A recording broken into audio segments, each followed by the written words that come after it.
mettront fin à la campagne électorale pour le référendum constitutionnel. Demain, samedi 16 décembre 2023, démarre le vote des nomades et de nos compatriotes de la diaspora.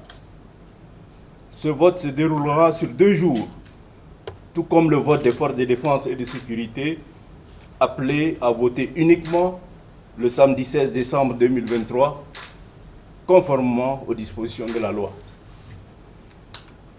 Le dimanche 17 décembre 2023, dès 6 heures, commence le scrutin référendaire pour tous les électrices et électeurs sédentaires.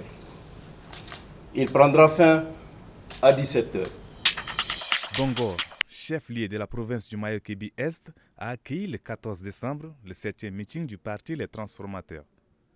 C'est dans le cadre de la première partie de la caravane nationale de transformation et de réconciliation dans la justice, l'égalité et la diversité du parti. Comparativement à d'autres localités parcourues, à Bongor, la mobilisation est faible. Parmi l'assistance, Launa Gong, général à la retraite et ancien ministre de Déby Père, devenu très critique de la gestion de la transition des jeunes et artistes venus des différents départements du Mayo-Kébi-Est. Après les danses, les interventions se succèdent.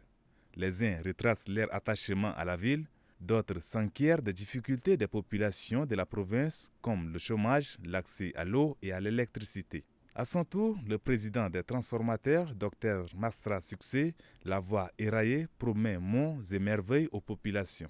Au rang de ces promesses, si le parti venait à accéder à la magistrature suprême, la construction d'une université libre à Bongor, des dispensaires et écoles dans chaque village, des routes, des usines de transformation des produits locaux, la réduction du taux de chômage à travers un grand programme d'emploi. Pour finir, Masra Succès invite les populations à retirer leur carte d'électeur qui leur permettra d'installer les transformateurs à la tête du pays. La commune de Bili, dans le Massenia, est en émoi depuis ce matin. Les commerces et d'autres activités sont mis en pause. Sous un soleil accablant, par milliers, femmes, hommes et enfants ont répondu à l'appel lancé par le bureau de soutien Al-Istikhrar Abbasiya. L'objectif de ce grand meeting est d'appeler la population à choisir le oui, le 17 décembre prochain. Le oui est très indispensable car il favorise le vivre ensemble, le développement, a fait savoir la présidente du bureau de soutien MPS Al-Istikhrar Abbasiya, Rihana Adoum Saleh. L'État unitaire signifie que tous les Tchadiens sur toute l'étendue du territoire sont soumis aux mêmes lois. Cependant, la décentralisation octroie aux collectivités locales une certaine autonomie sous la supervision de l'État central. Elle poursuit que l'État unitaire n'est pas un frein au développement du pays, mais bien au contraire. Choisir le oui, c'est opter pour un Tchad uni et de paix, a laissé entendre Abdourahmane Mokhtar, 3e vice-président de la coalition pour le oui du Chariba Girmi. Il exhorte par ailleurs la population à sortir massivement voter pour le oui le 17 décembre prochain. Nous comptons sur vous pour avoir le oui à 100% dans la commune de Bili. Ce rassemblement a vu la présence de plusieurs autorités, notamment les autorités traditionnelles et administratives. L'un des moments forts de la cérémonie est la présentation des danses folkloriques et la course des chevaux. Oui, la démocratie que nous avons acquise dans notre pays est encore jeune. Et nous ne sommes pas encore prêts pour replonger dans des conflits. Donc nous vous recommandons de prendre le oui massivement pour que les Tchad soient unitaires, pour que les Tchadiens essayent de vivre ensemble dans l'unité. Ce qu'il faut combattre, c'est la malgouvernance, c'est d'autres fléaux, mais pas la forme de l'État. On peut prendre aujourd'hui la forme unitaire, on peut prendre la forme fédérale, mais si les Tchadiens dans leur tête et si la gouvernance n'est pas bien, donc on serait toujours à côté de la plaque. Donc on vous conseillerait de prendre le oui pour que notre démocratie chèrement acquise soit consolidée, soit préservée et l'unité de tous les Tchadiens aussi soit vraiment quelque chose d'acquis. Ils maintiennent leur mot d'ordre. Boycotter le scrutin référendaire sur la forme de l'État prévu pour ce 17 décembre. Pour actualiser leur stratégie, le parti de l'ancien Premier ministre de transition, Pahimi Padaké Albert, a tenu cette assemblée avec ses militants et appelle au bureau de vote mort le jour du vote. Nous voyons que le gouvernement elle-même qui organise cette élection, dans cette Denis, il y a deux formes de l'État qui ont été adoptées. Il y a la forme unitaire et il y a la forme fédérale. Et chose qui n'a pas été faite. Et voilà, nous dénonçons que cette élection n'a pas raison d'être et la RNDT Le Réveil ne va pas cautionner dans cette élection. 3 camps se sont dégagés depuis le lancement de la campagne référendaire. L'un appelle à voter oui, l'autre demande aux Tchadiens de choisir le non. Et le troisième appelle au boycott. Le secrétaire général du ministère de la Santé publique et de la Prévention, Dapsugui Daoussou, accompagné des cadres, a visité ce matin la clinique Al-Shifa. La visite a été axée sur les prestations, la santé mère-enfant, le fonctionnement du service d'urgence, la nécessité d'accorder une largesse aux couches vulnérables, la lutte contre les épidémies et l'apport des structures privées dans la lutte contre les épidémies, la couverture sanitaire des fêtes de fin d'année et la tenue du festival d'Ari.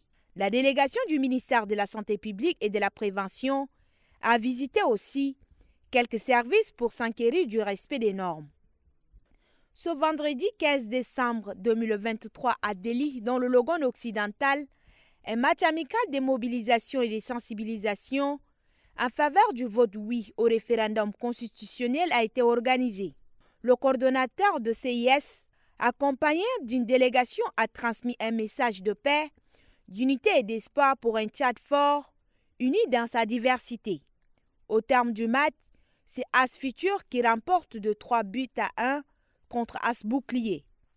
À 72 heures du scrutin référendaire, le groupe de concertation des acteurs politiques réitère une fois de plus sa voix pour le boycott de ces élections.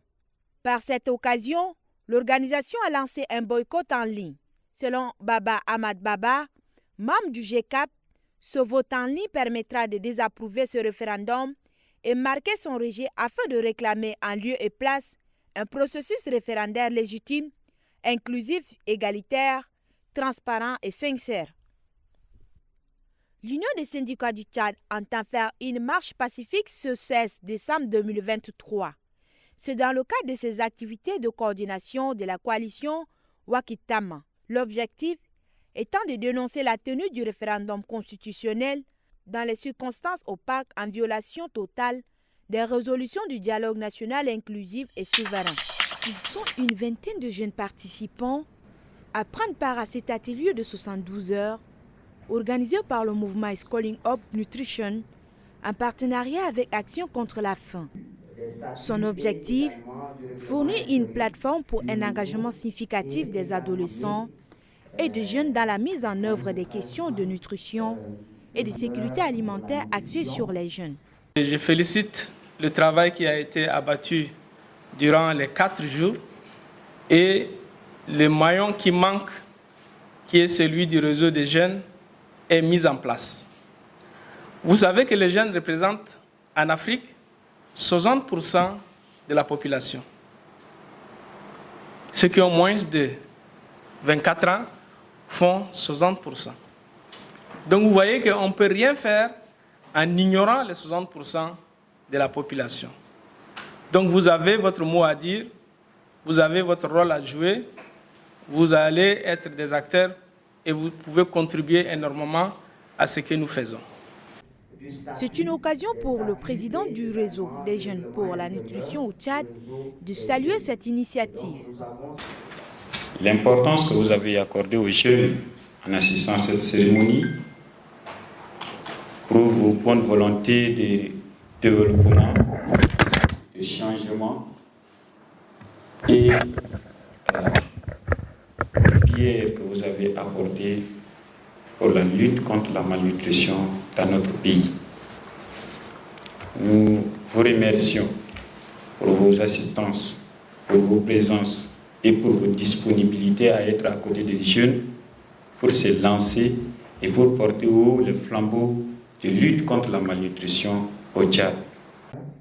En Afrique, une personne sur 5 souffre de la faim, soit plus du double de la moyenne mondiale, selon l'Organisation mondiale de la santé. Et le Tchad fait partie des pays les plus touchés depuis la crise soudanaise, ayant fait plus de 400 000 réfugiés soudanais sur le territoire, causant ainsi d'innombrables crises sécuritaires, climatiques et sanitaires.